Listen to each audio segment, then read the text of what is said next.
That's right, the dude who failed this challenge almost a year ago has finally returned. And this time, I'm not gonna leave until I achieve one of the biggest flexes in the game, the Infernal Cape. Welcome to the Inferno. Deemed as one of the hardest challenges in old school RuneScape, the Inferno consists of a total of 69 waves, 66 of which are very similar to its baby brother, the Fight Caves.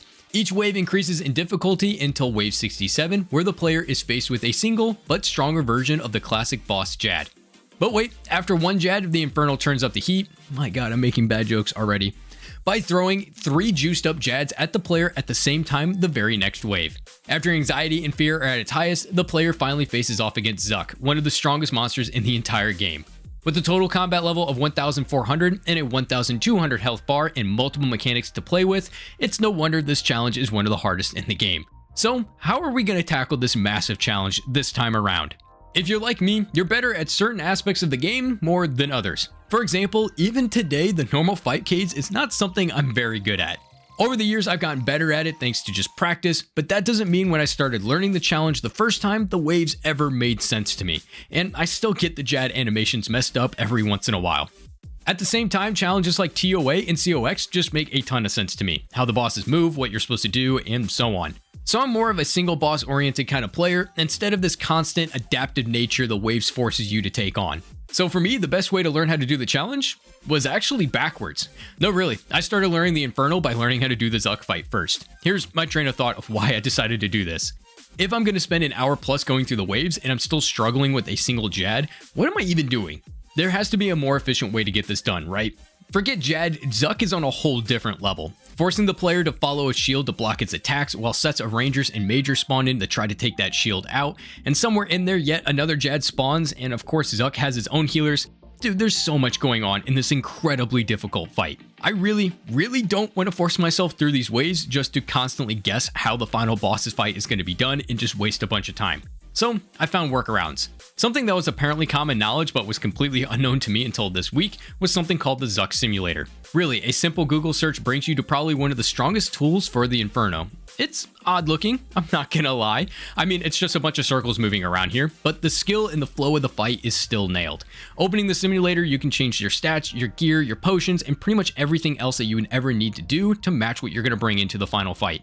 It even has a set timer you can use and gives you an overall score if you pass the challenge, letting you know how you did, like how many Zuck tanks you took, the odds of you dying, DPS, and so on. Seriously, this tool is pretty awesome. And that's where I started. For a few days, all my free time was spent into learning how to do the boss. From timing sets to spamming brews, this simulator, and of course a ton of guides on YouTube, really helped me nail down the mechanics I needed to know before I actually took on the challenge. It has some flaws, of course, like the F keys don't work, which forces you to use the number row instead, but that's not a big deal. The movement feels kind of off during certain times, like during the blowpipe walk for healers. I just kind of stopped attacking here for no reason. You get the idea. In every other aspect though, this tool is fantastic and it's honestly a lot of fun to do. Alright, enough of that. I spent days at the simulator and that only helps with one aspect of the challenge. So what else do I need to do? Well, continuing this whole backwards learning path, the next stop in my learning adventure was mastering Jad, or at least giving it my best shot. Thankfully, there are some tools to your disposal here, and they're actually in-game. Once you get access to the Infernal area, you have access to the Tazar Ket Rex, the Squirts challenges. Located west of the Infernal entrance, you can take on this new super version of Jad before you actually complete the Inferno. You only have access to 1, maybe 2 Jads at the same time, but that's plenty of practice, at least for me. Jumping into single Jads for a few rounds and then diving completely into the double Jad challenge really helped me practice focusing on the animations, the sounds, inventory, where I need to click, and pretty much every other aspect that I need. So again, a day was spent learning everything that I can here, which included just standing there and not attacking, just practicing and focusing on flicking prayers.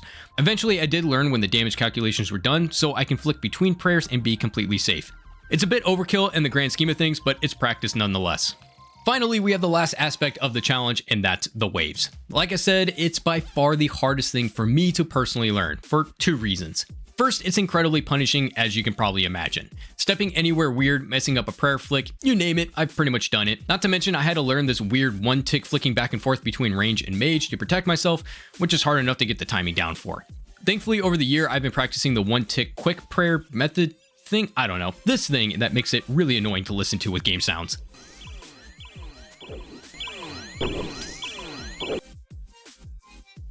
Regardless, the punish aspect of the wave is more than enough to put this down as like the hardest section I had to learn.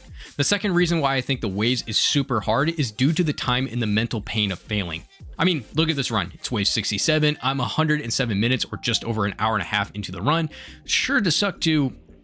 Yeah, there we go. An hour and a half of my life just gone. And that's just one run. Just imagine how much time is forever gone trying to learn this one aspect of the challenge. The mental punishment of dying later into runs is heartbreaking to say the least, and I would say is a huge barrier for most people trying to do this challenge. So what did I do to fix this? Honestly, a lot, and I mean a lot of time was spent watching guides.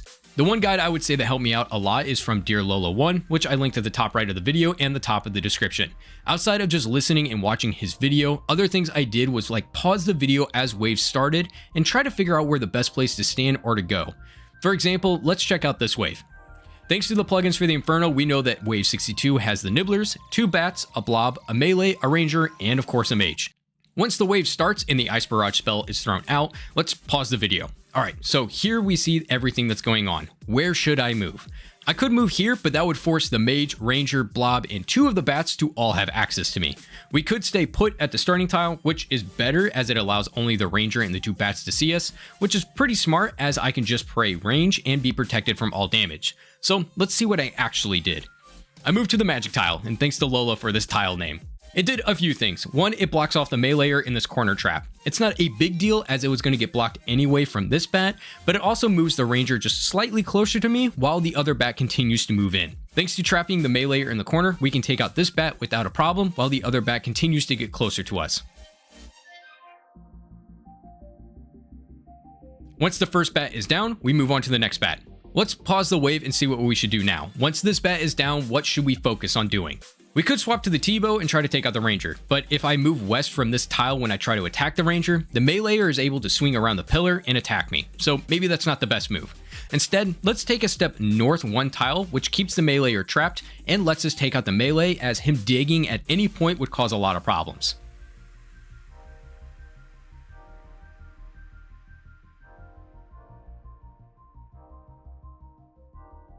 Alright, so he's down, let's check out what I can do next. We could take out the nibblers if I'm absolutely crazy, but it's wave 62 and we just need the north pillar to stay alive, so let's forget about the nibblers for right now. We could swing out and kill the ranger now, but the mage is still up and the ranger could respawn after he dies. Instead, let's try to focus on the mage, as I don't want anything else spawning like that meleeer that we just took out. Find the timing and move over. Once he's down, we are free to do a lot of things. We can move to the ranger, kill the blob, finally go for the nibblers, you kind of get the idea. Pausing during these harder waves really helped me learn what I was supposed to do and have confidence in making the decisions and break down each wave. This, of course, is easier said than done, as my list of Inferno attempts kind of proves. It takes practice on what you need to do and when, so I would highly recommend checking out these guys on YouTube and try pausing the video when the wave starts to get incredibly difficult for you and try to break things down and see what the guide says to do after you make a guess. It may just help you out a lot like it did for me. Alright, enough of this. We learned how to do Zuck, we learned how to do Jads, and I've spent hours breaking down each wave. It's time for this RuneScape idiot to finally dive into it. Here's the gear for the challenge, and this is my inventory. It's overkill for the experienced Infernal cape wearers for sure, but for my first cape, I'm obviously going to use everything that I possibly can so I can get this done. The waves take forever to run through and you kind of get the idea of everything, so to make this video not an hour and a half long, let's just jump into the juicy parts. At the end of wave 66, it's time to jump into the second section of the Inferno, the first Jad. After logging out and giving myself a much needed prep talk, we jump into the challenge. Remember, patience is key, react with your prayers and wait for the healers and take your time tagging them. Remembering to log out after the wave and try my best to shake off the nerves, the best that I possibly can before attempting triple Jads for the very first time. Same prep talk still applies. Take your time, 1 action per flick. Before I knew it, the first Jad was done, but for some reason I moved over to this tile in hopes of when the healers actually spawned for this Jad, I could block one of them off, which proved to be way too much for my smooth brain to handle. Bright side is I finally can prove that I can get through the waves, and this is a massive improvement by far, and I even handled the hardest part of triple Jads, which is just taking out the first one. Only an hour and 40 minutes gone for that run, so it's not too bad. Let's run it back. Back to the triple Jads. This time I learned my lesson though, and I stopped trying to be fancy. Stay put until you get down to the 1 Jad. With him done, it's time to log out, take a much needed breather because good lord, I can't express how badly I was shaking. Quick supply check at this point, we're currently 96 minutes into this run and this is my first time ever getting to Zuck. We have 3 doses of Bastion Potion, 4 doses of Stamina, 10 doses of Brew, and 10 doses of Super Restore. Once I log in, I'm going to attack the boss right off the bat and follow the shield, and before I know it, the first set's going to spawn in. So let's go ahead and stop talking and see how this played out.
Got it.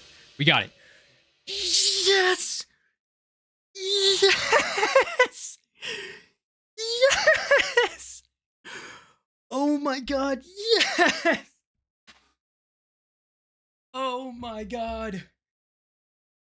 Yes! Oh my god. Yes! Yes!